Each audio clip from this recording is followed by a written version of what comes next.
ಚಂದನ್ ಶೆಟ್ಟಿ ಅವರಿಗೆ ಮಗು ಬೇಕು ಅಂತ ಅವರು ಒತ್ತಾಯ ಆಗ್ತಿದ್ದಾರೆ. ನಿವೇದಿತಾ ಮೇಡಮ್ ಅವರು ಮಗು ಬೇಡ ಸದ್ಯಕ್ಕೆ ಅಂತ ಅವರು ಅದನ್ನು ಅವಾಯ್ಡ್ ಮಾಡ್ತಿದ್ದಾರೆ.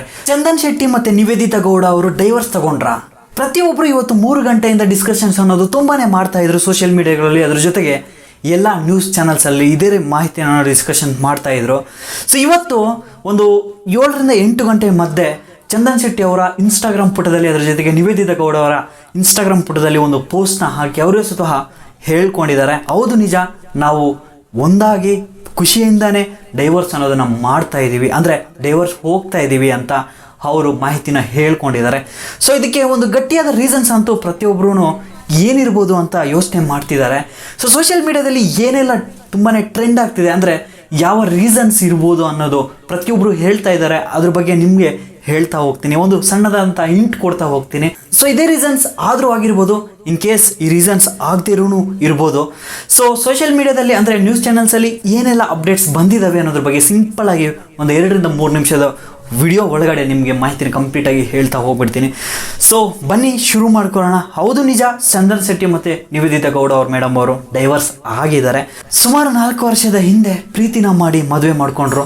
4 ವರ್ಷದ ಹಿಂದೆ 2 ವರ್ಷ ಪ್ರೀತಿ ಮಾಡ್ಕೊಂಡು ಇದ್ರು. ಅದಾದಮೇಲೆ 2020ರಲ್ಲಿ ಪ್ರೀತಿನ ಮಾಡಿ ಮದುವೆ ಅನ್ನೋದನ್ನ ಮಾಡ್ಕೊಂಡ್ರು, ಖುಷಿಯಿಂದ ಮದುವೆ ಮಾಡ್ಕೊಂಡ್ರು. ಸೊ ಇಲ್ಲಿ ನಿಮಗೆ ಮೇನ್ಲಿ ಏನು ಹೇಳೋಕ್ಕೆ ಇಷ್ಟಪಡ್ತೀನಿ ಅಂದರೆ, ಒಬ್ಬ ವ್ಯಕ್ತಿ ಮದುವೆ ಮಾಡ್ಕೊಳ್ಳೋದು ಅವನು ಡೈವರ್ಸ್ ತಗೋಬೇಕು ಅಂತ ಯಾವುದೇ ಕಾರಣಕ್ಕೂ ಮಾಡ್ಕೊಳ್ಳೋದಿಲ್ಲ, ಆಯಿತಾ. ಅವರು ಮದುವೆ ಮಾಡ್ಕೋಬೇಕಾದ್ರೂ ತುಂಬಾ ಖುಷಿಯಿಂದ ಮಾಡಿಕೊಂಡ್ರು, ಖುಷಿಯಿಂದ ದೂರ ಹೋಗ್ತಿದ್ದಾರೆ. ಸುಮಾರು ಜನ ಅವ್ರನ್ನ ಟೀಕೆ ಮಾಡ್ತಿದ್ದಾರೆ, ಅದ್ರ ಜೊತೆಗೆ ಸೋಷಿಯಲ್ ಮೀಡಿಯಾದಲ್ಲಿ ತುಂಬಾ ಟ್ರೋಲ್ ಮಾಡ್ತಿದ್ದಾರೆ. ಸೊ ಯಾಕೆ ಬೇಕು ನಮಗೆ ಅವರ ಪರ್ಸ್ನಲ್ ಜೀವನದ ಬಗ್ಗೆ ಅಂತ ನನಗನ್ಸುತ್ತೆ. ಸೊ ಇರಲಿ, ಏನಾಗಿದೆ ಅನ್ನೋದ್ರ ಬಗ್ಗೆ ನಾನು ಹೇಳ್ತಾ ಇದ್ದೀನಿ, ನಿಮ್ಗೆ ಯಾಕೆ ಬೇಕು ಅಂತ ನನಗೂ ಸ್ವತಃ ಕಮೆಂಟ್ ಬಾಕ್ಸಲ್ಲಿ ಬರೀಬೋದು. ಏನೆಲ್ಲ ಆಗಿದೆ ಅನ್ನೋದ್ರ ಬಗ್ಗೆ ನಿಮ್ಮ ಮುಂದೆ ಹೇಳ್ತಾ ಹೋಗ್ತೇನೆ. ಸೊ ಇನ್ನು ಡೈರೆಕ್ಟ್ 6ನೇ ತಾರೀಕು ಚಂದನ್ ಶೆಟ್ಟಿ ಅವರು ಮತ್ತು ನಿವೇದಿತಾ ಗೌಡ ಮೇಡಮ್ ಅವರು ಕೋರ್ಟ್ಗೆ ಹೋಗಿ ಡಾಕ್ಯುಮೆಂಟ್ಸ್ನ ಸಬ್ಮಿಟ್ ಅನ್ನೋದನ್ನು ಮಾಡಿದ್ದಾರೆ. 6ನೇ ತಾರೀಕು ಆಗಿರೋ ಘಟನೆ ಇದು. 6ನೇ ತಾರೀಕು ಈವ್ನಿಂಗ್ ಆಗಿರೋ ಒಂದು ಘಟನೆ. ಅದಾದಮೇಲೆ ಇವತ್ತು ಮತ್ತೆ ಕೋರ್ಟ್ಗೆ ಹೋಗಿ ಜಡ್ಜ್ ಮುಂದೆ ಸುಮಾರು ಡಿಸ್ಕಷನ್ಸ್ ಅನ್ನೋದು ಆಗಿದೆ. ಅದ್ರ ಜೊತೆಗೆ ಇಬ್ಬರು ಸಹ ಒಂದಾಗಿ ಖುಷಿಯಿಂದನೇ ಡೈವರ್ಸ್ ಆಗ್ತಿದ್ದೀವಿ ಅಂತ ಕೋರ್ಟ್ ಜಡ್ಜ್ ಮುಂದೆ ಹೇಳಿ ಡೈವರ್ಸ್ ಅನ್ನೋದನ್ನು ಮಾಡ್ಕೊಂಡಿದ್ದಾರೆ. ಸೊ ಇಲ್ಲಿ ನಾನು ನಿಮಗೆ ಒಂದು ಈ ವಿಷಯ ಹೇಳ್ತೀನಿ. ಅವರು ಮನೆಯಿಂದ ಕೋರ್ಟ್ಗೆ ಹೋಗುವಾಗ, ಅದ್ರ ಜೊತೆಗೆ ಕೋರ್ಟಿಂದ ಮನೆಗೆ ಬರುವಾಗ ತುಂಬಾ ಖುಷಿಯಿಂದ ಕೈ ಹಿಡ್ಕೊಂಡು ಒಟ್ಟಿಗೆ ಬಂದಿದ್ದಾರೆ. ಅದರ ಜೊತೆಗೆ ಕೋರ್ಟಲ್ಲಿ ಕೂತ್ಕೊಂಡು ಮಾತಾಡುವಾಗ ಸ್ವತಃ ಇಬ್ಬರು ಒಂದಾಗಿಯೇ ಕೂತ್ಕೊಂಡು ಮಾತಾಡಿದ್ದಾರೆ. ಸೊ ಇದೆಲ್ಲ ನೋಡ್ತಿರ್ಬೇಕಾದ್ರೆ ಸುಮಾರು ಜನ ಈ ಒಳ್ಳೆಯ ಕ್ಯೂಟ್ ಕಪಲ್ಸ್ ಏನಿದ್ದಾರೆ ಡೈವರ್ಸ್ ಆಗಬಾರ್ದಿತ್ತು ಅಂತ ಸುಮಾರು ಡಿಸ್ಕಷನ್ಸ್ ಅನ್ನೋದು ನ್ಯೂಸ್ ಚಾನಲ್ಸಲ್ಲಿ, ಅದರ ಜೊತೆಗೆ ಎಲ್ಲ ಸೋಷಿಯಲ್ ಮೀಡಿಯಾಗಳಲ್ಲಿ ಮಾಡ್ತಾ ಇದ್ದಾರೆ. ಬಟ್ ಗೊತ್ತಿಲ್ವಲ್ಲ ಅವರ ಪರ್ಸ್ನಲ್ ಜೀವನದಲ್ಲಿ ಏನೆಲ್ಲ ಆಗಿದೆಯೋ, ನಮಗೇನು ಗೊತ್ತಿಲ್ವಲ್ಲ. ಗೊತ್ತಿದ್ರೆ ಒಂದು ಅವ್ರಿಗೆ ಗೊತ್ತಿರುತ್ತೆ, ಇನ್ ಕೇಸ್ ಗೊತ್ತಿದ್ರೆ ಜಡ್ಜ್ಗೆ ಗೊತ್ತಾಗಿರುತ್ತೆ. ಅದನ್ನು ಬಿಟ್ಟರೆ ಬೇರೆ ಯಾರಿಗೂ ಗೊತ್ತಿರಲ್ಲ ಸಾಮಾನ್ಯವಾಗಿ.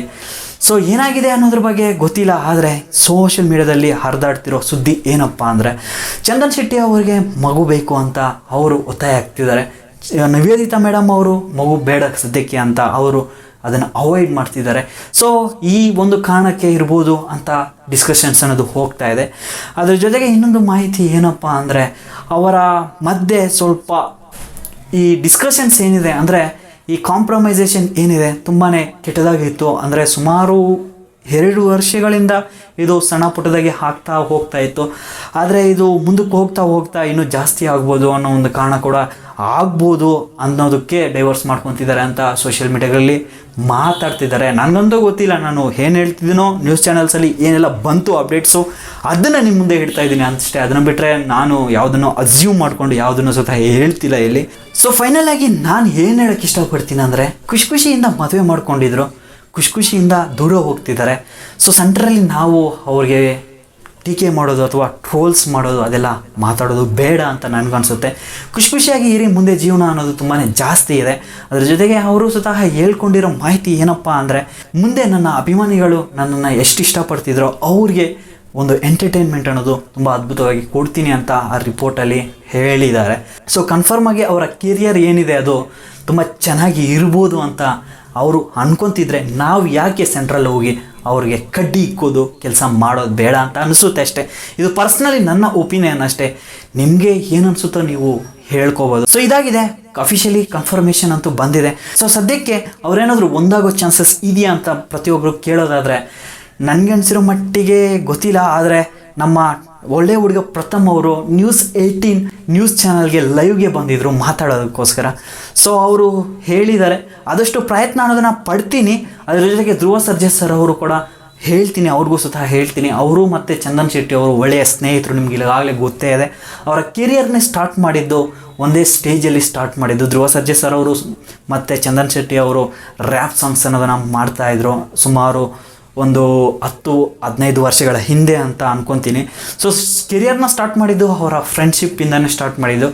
ಸೊ ಒಳ್ಳೆ ಹುಡುಗ ಪ್ರಥಮ್ ಅವರು ಹೇಳಿರೋ ಮಟ್ಟಿಗೆ ಏನು ಹೇಳ್ತೀನಿ ಅಂದರೆ, ಅವರು ತುಂಬಾ ಹೇಳೋದಕ್ಕೆ ಒಂದು ಮಾಡಿಸೋದಕ್ಕೆ ಪ್ರಯತ್ನ ಅನ್ನೋದನ್ನು ಪಡ್ತಾರೆ ಅಂತ ಅನಿಸುತ್ತೆ. ಇಫ್ ಕೇಸ್ ಆಗಿಲ್ಲ ಅಂದರೆ ಸದ್ಯಕ್ಕೆ ಒಂದು ಪೋಸ್ಟ್ ಅನ್ನೋದು ಹಾಕಿದ್ದಾರೆ. ಒಳ್ಳೆಯದಾದರೆ ಖುಷಿ ಸುದ್ದಿನೇ. ಇಲ್ಲ ದೂರ ಹೋಗ್ತಿದ್ರೆ ಚೆನ್ನಾಗಿರಿ, ಮುಂದೆ ಜೀವನ ತುಂಬ ಜಾಸ್ತಿನೇ ಇದೆ. ಖುಷಿಯಾಗಿ ನಿಮ್ಮ ಕೆರಿಯರ್ನ ಮುಂದೆ ನೋಡ್ತಾ ಹೋಗ್ತಾ ಇರಿ ಅಂತ ಹೇಳ್ತಾ ಈ ವಿಡಿಯೋನ ಮುಗಿಸೋಣ. ಸೊ ಇದಿಷ್ಟಾಗಿತ್ತು ಅವರ ಜೀವನದಲ್ಲಿ ಏನೆಲ್ಲ ಆಗಿದೆ ಅನ್ನೋದ್ರ ಬಗ್ಗೆ ಒಂದು ಸಣ್ಣದಾಗಿ ವಿಡಿಯೋ ಅನ್ನೋದನ್ನು ಮಾಡಿ ನಿಮ್ಮ ಮುಂದೆ ಇಡ್ತಾ ಇದ್ದೀನಿ. ಸೊ ಇಫ್ ಇನ್ ಕೇಸ್ ಏನಾದರೂ ನಿಮಗೆ ಈ ಮಾಹಿತಿ ಇಷ್ಟ ಆಗಿದೆ, ಲೈಕ್ ಮಾಡಿ, ಸಬ್ಸ್ಕ್ರೈಬ್ ಮಾಡೋದ್ರ ಮತ್ತು ಯಾವುದೇ ಕಾರಣಕ್ಕೂ ಮರಿಬೇಡಿ. ಅದ್ರ ಜೊತೆಗೆ ಯಾವುದೇ ಕಾರಣಕ್ಕೂ ಅವರ ಪರ್ಸ್ನಲ್ ಜೀವನದಲ್ಲಿ ಅವ್ರನ್ನ ಟ್ರಿಗರ್ ಮಾಡೋ ರೀತಿ ಮಾಡೋದು ಬೇಡ ಅಂತ ಅನಿಸುತ್ತೆ. So love you. ನೆಕ್ಸ್ಟ್ ವಿಡಿಯೋದಲ್ಲಿ ಸಿಗ್ತೀನಿ. ಅಪ್ಪ ಅಮ್ಮನ ಚೆನ್ನಾಗಿ ನೋಡ್ಕೊಳ್ಳಿ.